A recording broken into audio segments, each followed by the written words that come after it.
Repentez-vous car le royaume des cieux est proche. Ces paroles de Jésus se trouvent dans Matthieu 4, verset 17. Dès lors, il commença à prêcher et à dire « Repentez-vous car le royaume des cieux est proche ». Plusieurs événements se sont écoulés. Jésus vient d'être baptisé dans Matthieu 3 et ensuite il est tenté au désert dans Matthieu 4, verset 1 à 11. Certes, Satan a échoué lors de ses tentations à l'égard de Jésus, mais il n'allait pas s'arrêter là. Oh que non! Il a donc utilisé Hérode cette fois-ci et Jean-Baptiste vient d'être emprisonné. Matthieu 4, verset 12. Mais cet événement n'a pas arrêté Jésus non plus, qui commença son ministère public en Galilée. Le message de Jésus est le même que celui de Jean, mais avec une autorité, une portée nouvelle. Car le roi est ici. Le roi est présent et c'est lui le roi. Si on considère un peu la situation dans un contexte plus large, il y a certaines choses à comprendre. Les prophètes avant Jésus, jusqu'à Jean, annonçaient un retour à Dieu qui serait suivi de l'intervention du royaume. Ésaïe 1, verset 16 à 18, Joël 2, verset 12 à 13. Et dans le judaïsme, à l'époque, le peuple attendait plutôt un royaume politique et visible. Mais Jésus vient annoncer un royaume déjà proche, un royaume spirituel et transformateur. Aujourd'hui, j'aimerais attirer votre attention sur les groupes de mots « repentez-vous » et « le royaume des cieux est proche ». Repentez-vous, en grec, c'est métanoït.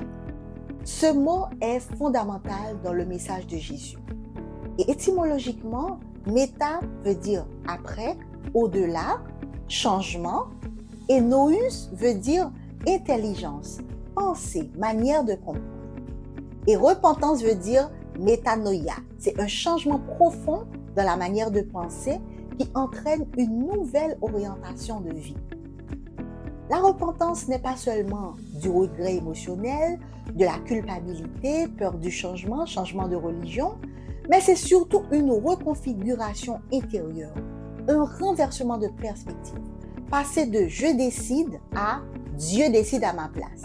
Passer de « ma justice » à « la justice de Dieu ». Et métanoïa, c'est un changement de centre, un changement de maître, de vision. Le royaume des cieux est proche, c'est engiken en grec.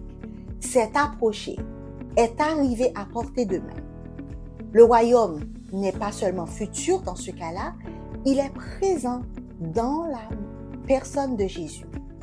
Le royaume ne s'adapte pas à l'homme, mais c'est l'homme qui doit se transformer pour y entrer. Qu'est-ce que ce message voulait dire pour les interlocuteurs de Jésus? Qu'est-ce qu'ils devaient comprendre? N'oubliez pas, mes amis, que le public qui écoutait Jésus était juif, et qui dit juif dit une nation qui croit en Dieu, qui a appris dès sa formation à entretenir une relation avec Dieu à travers les alliances, les signes, les offrandes, les obligations, les coutumes. Bref, le peuple d'Israël était profondément ancré dans la religion.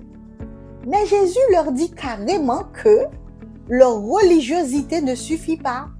Leur appartenance ethnique ne suffit pas et que cette nation, Israël, doit vivre une métanoïa, un changement intérieur dans la façon de penser et de voir la vie, de voir le monde en fait.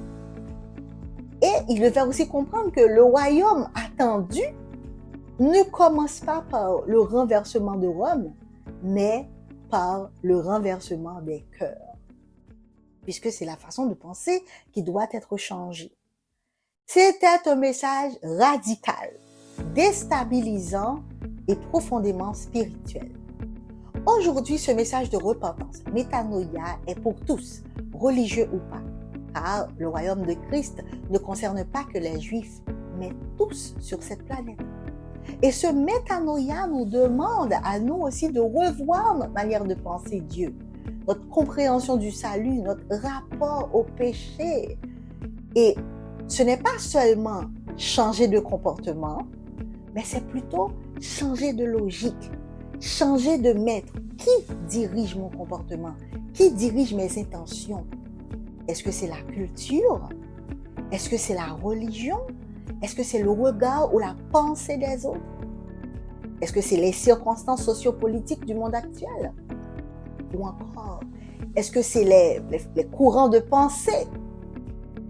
Ou est-ce que c'est Dieu qui souvent t'emmène à faire des choix pas très populaires, mais juste, est-ce que c'est lui qui dirige ta vie? Et ce que Dieu propose à qui le veut, c'est une repentance continue.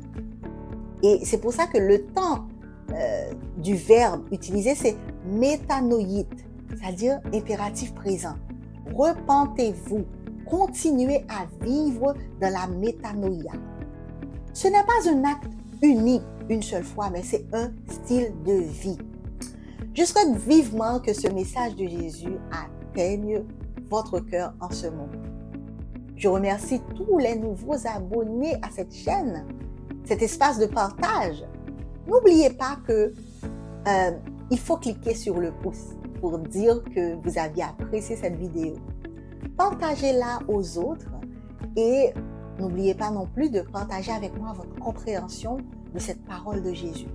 Repentez-vous car le royaume des cieux est proche. À bientôt pour une autre vidéo sur une autre parole de Jésus. Bye!